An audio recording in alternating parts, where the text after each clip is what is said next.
Hi friends, कैसे हैं आप सब। अपन सब लोग अपने लास्ट वाले वीडियो में डिस्कस कर चुके हैं।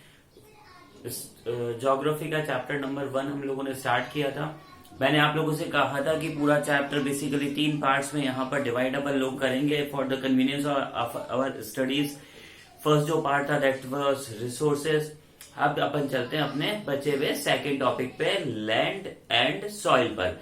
तो देखिए, यहां से हम लोग ये जानने की कोशिश करेंगे कि भारत के लोग किस तरीके से सबसे इंपॉर्टेंट रिसोर्सेज में से एक लैंड का यूज करते हैं और जमीन हमारे किस किस काम आती है। सबसे पहले आप लोग ये काम कीजिए, अपने साथ बुक ओपन कर दीजिए फटाफट जल्दी से।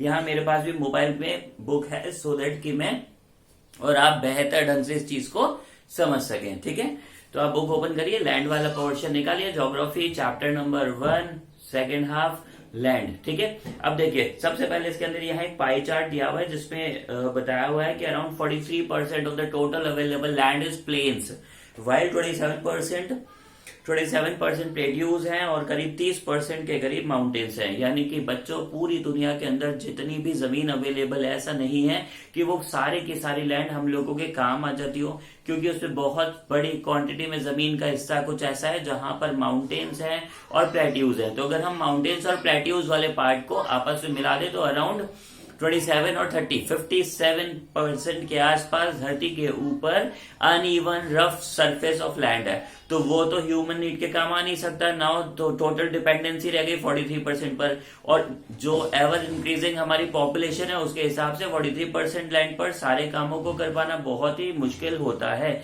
देखिए, हम लोग हमारी जमीन को यूज करने का तरीका कि जमीन का कितना हिस्सा कौन सी चीज में काम आता है, ये लैंड यूज पैटर्न कहलाता है। तो देखिए, टोटल अवेलेबल लैंड का 57% तो काम आ नहीं सकता। अब रह क्या गया 43%। 43% में भी दोस्तों देखो, अपन लोग बच्चों इसको किस तरीके से काम में ले रहे हैं। हम टोटल लैंड यूटिलाइजेशन पैटर्न को 5 पार्ट्स में डिवाइड कर रहे हैं। सी इन द बुक, इसकी जो फर्स्ट कैटेगरी है वो फॉरेस्ट कहलाती है, यानी कि प्लेन्स का काफी बड़ा हिस्सा जंगलों में कवर्ड है। उसके बाद है land not available for cultivation, यानी जमीन का वो हिस्सा जो कल्टीवेशन यानी एग्रीकल्चर के काम अब नहीं आ सकता। क्वेश्चन ये कि क्यों नहीं आ सकता, तो कारण है या तो वो जमीन बैरन दैट इज बंजर लैंड है। अब बंजर है तो एग्रीकल्चर के काम कैसे आएगी। ठीक है, तो बैरन लैंड है। और सेकंड है कि हमने उस जमीन को नॉन एग्रीकल्चरल यूजेस में डाल रखा है, जैसे हमने मान लीजिए उसके ऊपर हाउसेस बनाए हुए हैं, ब्रिजेस बनाए हुए हैं, रोड्स वगैरह बनाई हुई है, ठीक है, स्टेडियम्स बनाए हुए हैं। तो ये सारी जमीन पे अब एग्रीकल्चर के काम नहीं आती। तो इसका मतलब क्या हुआ, जमीन का काफी बड़ा हिस्सा पहले चला जाता है नंबर 1 फॉरेस्ट में, नंबर 2 चला जाता है नॉट अवेलेबल फॉर कल्टीवेशन में, तीसरा है अदर अनकल्टिवेटेड लैंड, जिसकी भी 3 सब कैटेगरीज यहाँ दी हुई है, ए बी एंड सी। तो अभी अपन सिर्फ ए और बी पढ़ेंगे। ये जो थर्ड है ना, अदर अनकल्टिवेटेड लैंड, इसकी सी कैटेगरी को हम नीचे फैलो लैंड के साथ देख लेंगे ताकि इजी मैनर में अपने को लर्न हो जाए। तो हम ये मान लेते हैं अदर अनकल्टिवेटेड लैंड में 2 कैटेगरीज है, ए एंड बी। पहला है परमानेंट पास्चर लैंड और दूसरा है कल्चरलेबल वेस्ट लैंड। बच्चों, परमानेंट पास्चर लैंड तो जमीन का वो हिस्सा है जहां पर एनिमल्स को हर्डिंग के लिए ले जाया जाता है। मतलब जो एनिमल हर्डर्स होते हैं वो लोग यहाँ पर क्या करते हैं, एनिमल हर्डिंग। ठीक है, जानवरों को पालना, चराना, या सिंपल हिंदी में इन्हें चरागाह कहा जाता है। अब ये भी हमारे लिए जरूरी है क्योंकि वो जो एनिमल्स है अगर वो सरवाइव नहीं करेंगे तो पूरी की पूरी नेचुरल जो चेन होती है उसको नेगेटिव हर्ट होगा। तो पास्चर लैंड को हम डिस्ट्रॉय कर नहीं सकते। अब हमारे पास जो बचा वो है कल्चरलेबल वेस्ट लैंड, यानी कि वो जमीन जो किसी जमाने में एग्रीकल्चर के काम आती थी लेकिन अब वहां पर भी एग्रीकल्चर पॉसिबल नहीं है। तो देखिए किस तरीके से आप इसको इजी तरीके से क्लासिफाई कर सकते हैं। देखिए मैं आपको बताता हूँ, 3 कैटेगरीज में अपन इसको डिवाइड कर लेते हैं। ऐसा मान लेते हैं 0 to 1 एग्रीकल्चरल ईयर। मैं क्या बोल रहा हूँ, एग्रीकल्चर ईयर, यानी वो जमीन जो 0 से 1 एग्रीकल्चर ईयर से काम में नहीं आ रही है वो कहलाती है करंट फैलो लैंड। ठीक है, वो लैंड जो 1 to 5 एग्रीकल्चरल ईयर से काम नहीं आ रहा है वो कहलाता है other than current fallow land.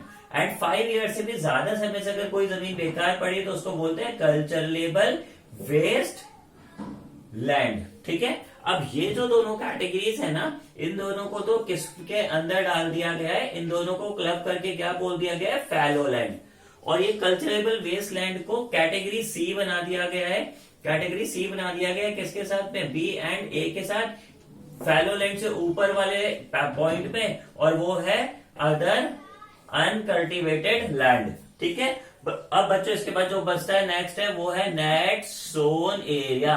देखिए नेट सोन एरिया का मतलब होता है, सिंपल हिंदी में बोलूं, शुद्ध रूप से जमीन का वो हिस्सा जो एग्रीकल्चर के काम आता हो, यानी जहां पे फार्मर्स सीड डाल के क्रॉप ग्रो करते हैं उसको हम लोग क्या बोलते हैं, नेट सोन एरिया कहते हैं। तो एक्चुअली में पूरी धरती पर अवेलेबल लैंड का कितना परसेंट हम लोग नेट सोन एरिया में काम ले रहे हैं, यू कैन इजीली अंडरस्टैंड।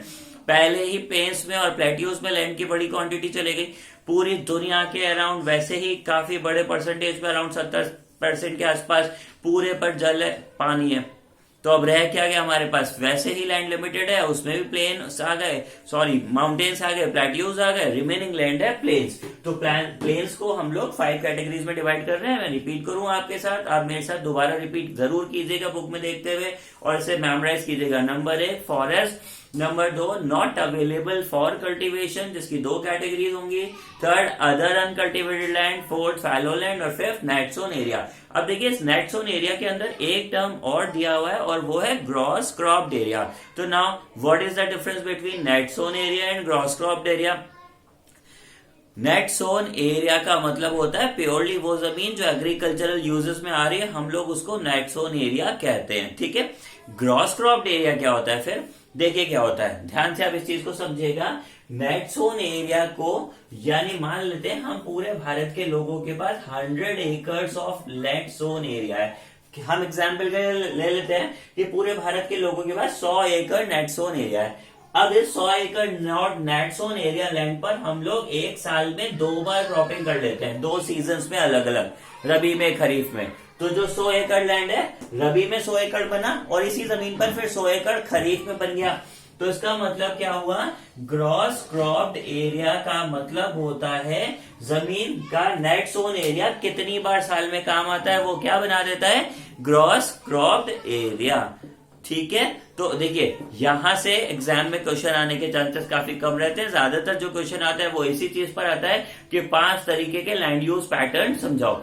अब इसके बाद जैसे आप बुक में पेज टर्न करेंगे ना, तो आगे पाई चार्ट से इन्हीं डेटास को डायग्राम के थ्रू बाद में समझाया हुआ है। ऑलमोस्ट ये मान के चलिए वहां से कोई क्वेश्चन नहीं आने वाला है। उसके पीछे रीजन है कि अगर एग्जामिनर को उसमें से आपसे कुछ क्वेश्चन पूछने हैं तो उन्हें पहले पूरे पाई चार्ट क्वेश्चन पेपर में प्रिंट करने होंगे, जो ऑब्वियसली वो करने वाले हैं नहीं। तो अगर आप स्किप भी मारते तो चलेगा। बस इसका एक लास्ट वाला टॉपिक काफी ज्यादा काम का है, उसको आप जरूर देखिएगा, और वो है कॉजेज